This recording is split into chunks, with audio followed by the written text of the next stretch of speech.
یہ ایسا پاورفل وظیفہ ہے کہ اس کو کرنے سے آپ کا کاروبار چمکنے لگے گا۔ یہ صرف کاروبار کرنے والے لوگ ہی نہیں بلکہ وہ لوگ بھی کر سکتے ہیں جو اپنی نوکریوں سے پریشان ہیں۔ وہ مائیں بہنیں بھی کر سکتی ہیں جو اپنے گھر کے حالات لے کر پریشان ہیں۔ یہ وظیفہ سب کے لیے ہے۔ اس ویڈیو کو دیکھنے سے پہلے سبسکرائب کا بٹن ضرور دبا دیں کیونکہ ہم جیسے نئے کام کرنے والوں کو آپ کے ساتھ کی ضرورت ہے۔ چلیے اب اپنی ویڈیو شروع کرتے ہیں۔ السلام علیکم ورحمۃ اللہ وبرکاتہ۔ کیسے ہیں آپ؟ امید ہے کہ سب ٹھیک ہوں گے، اللہ تعالیٰ کی رحمتوں میں ہوں گے۔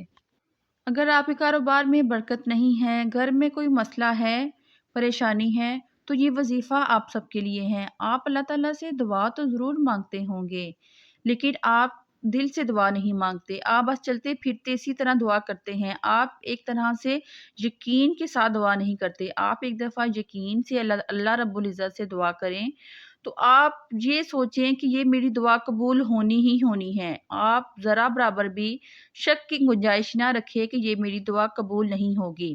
آپ دعا تو مانگ لیتے ہیں لیکن آپ دل میں یہ لازمی سوچتے ہیں کہ پتہ نہیں یہ میری دعا قبول ہوگی یا نہیں ہوگی۔ روایت میں آیا ہے کہ جو بندہ یہ کہے کہ دعا پتہ نہیں قبول ہوگی یا نہیں، اس کی قبول ہی نہیں ہوتی۔ وہ دعا مانگے یا نہ مانگے اس کا کوئی فائدہ نہیں۔ دعا کے لیے یقین ہونا چاہیے، بلیف ہونا چاہیے۔ وہ یقین ساتھ ہو تو پھر دعا عرش تک جا پہنچتی ہے۔ ایک واقعہ مجھے یاد آیا۔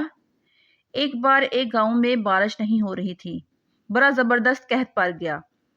گاؤں والوں نے فیصلہ کیا کہ چلو مل کر ذرا دعا کرتے ہیں، نماز وغیرہ پڑھتے ہیں۔ گاؤں کے سارے لوگ جمع ہوئے، ہزاروں کا مجمع لگ گیا۔ سالوں سے اس گاؤں میں بارشیں نہیں ہوئی تھی۔ پتا پتا بھی بوند بوند کو ترس گیا تھا۔ ایک نوجوان، ایک ینگسٹر آیا، ہاتھ میں اس کی چھتری۔ سارے لوگ ہنسنے لگے کہ سالوں سے اس گاؤں میں بارش نہیں ہوئی، پانی کا ایک قطرہ بھی نہیں برسا، تو تم چھتری لے کر آ گئے ہو۔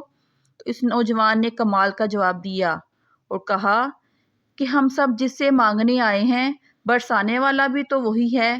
اگر جب اس نے بارش برسا دی تو کیا ہم بھیگتے ہوئے جائیں گے؟ اب ہوا یہی کتاب میں لکھا ہے۔ سب نے دعا مانگی۔ نوجوان کے یقین کی برکت سے دعا کے دوران موسلا دھار بارش شروع ہو گئی۔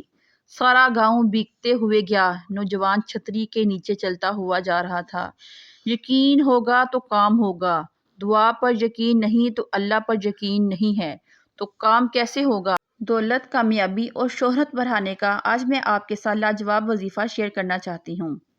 آج کی اس ویڈیو میں جو عمل میں آپ کے لیے لائی ہوں، جس نے بھی کیا اس کی ضرورتیں پوری ہوتی گئیں، اس کو کامیابی ملی اور کامیابی بھی ایسی کہ دن بدن بڑھتی چلی گئی۔ اس کو رزق ملا، ایسا رزق جس میں دن بدن برکت ہوتی گئی۔ دولت ملی تو ایسی جس میں کبھی کمی نہ ہو بلکہ اضافہ ہی اضافہ ہوتا چلا گیا۔ اگر آپ شہرت چاہتے ہیں، عزت چاہتے ہیں، کسی پریشانی سے آپ کو نجات ملے، ایسی پریشانی جو حل ہونے کا نام ہی نہیں لے رہی، اس کے لیے یہ وظیفہ بہت کارآمد ہے۔ یاد رکھیے، بعض وظائف ایسی ہوتی ہے جن کی تاثیر بہت طاقتور ہوتی ہے، جس کو کرتے ہی وہ اپنا اثر دکھانے لگتے ہیں۔ یہ عمل بھی ایسا ہے جو میں آج آپ کو بتانے جا رہی ہوں۔ یہ عمل صدیوں سے مجرب ہے۔ جس نے بھی یہ عمل کیا اس کو فائدہ ضرور ہوا، کیونکہ یہ عمل ہمارے نبی کریم صلی اللہ علیہ وآلہ وسلم کے گھرانے سے جڑا ہوا ہے۔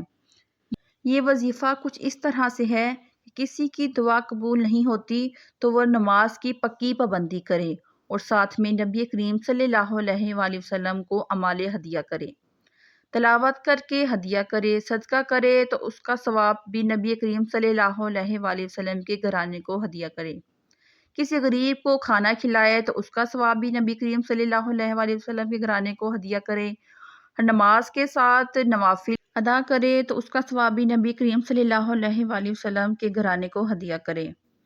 یعنی کہ کوئی سا چھوٹا سا کام بھی، چاہے وہ چھوٹا ہو یا بڑا ہو، کوئی بھی اچھا کام کرے، نیکی کرے تو اس کا ثواب نبی کریم صلی اللہ علیہ وآلہ وسلم کے گھرانے کو ہدیہ کرے تو دنیا اس کے قدموں میں آنے لگے گی، رزق میں کشادگی ہوگی، دل میں سکون ہوگا، پریشانی ختم ہو جائے گی اور جو بھی دعا مانگی جائے گی وہ دعا ضرور قبول ہوگی۔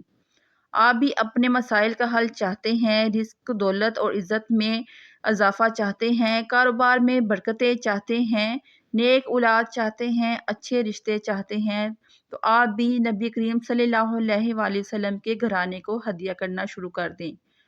جو بھی آپ نیک کام کرتے ہیں، چاہے وہ چھوٹا ہے یا بڑا، آپ دل کے ساتھ درود شریف پڑھتے رہیں اور زیادہ سے زیادہ درود شریف پڑھ کے نبی کریم صلی اللہ علیہ وآلہ وسلم کے گھرانے کو ہدیہ کریں۔ آپ صلی اللہ علیہ وآلہ وسلم کے گھرانے میں کون کون شامل ہیں؟ آپ صلی اللہ علیہ وسلم کے ازواج، آپ صلی اللہ علیہ وسلم کی بیٹیاں، آپ صلی اللہ علیہ وآلہ وسلم کے بیٹے، آپ صلی اللہ علیہ وآلہ وسلم کے داماد اور آپ صلی اللہ علیہ وسلم کی اولاد سب شامل ہیں، جن میں امام حسن اور امام حسنین بھی شامل ہیں۔ تو اگر ہم ان کے گھرانے کو ہدیہ کریں گے تو ہمارا کام کیوں نہیں ہوگا؟ اللہ تعالیٰ دنیا میں سب سے زیادہ محبت نبی کریم صلی اللہ علیہ وآلہ وسلم اور ان کے گھرانے سے کرتے ہیں۔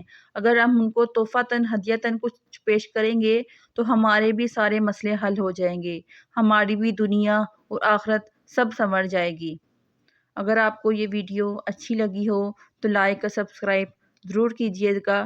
جزاک اللہ خیرہ۔ السلام علیکم ورحمۃ اللہ وبرکاتہ۔